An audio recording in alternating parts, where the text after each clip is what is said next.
బయలు మిషను 11వ ఏట గుంటూరుకు వచ్చింది.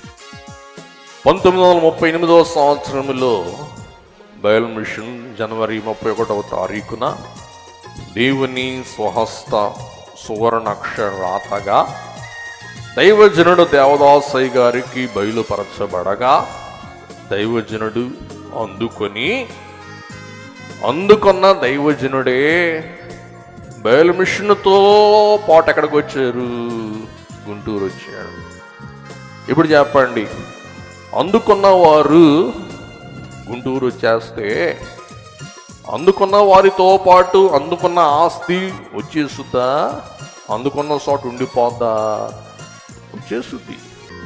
దైవజనుడు వచ్చాడు.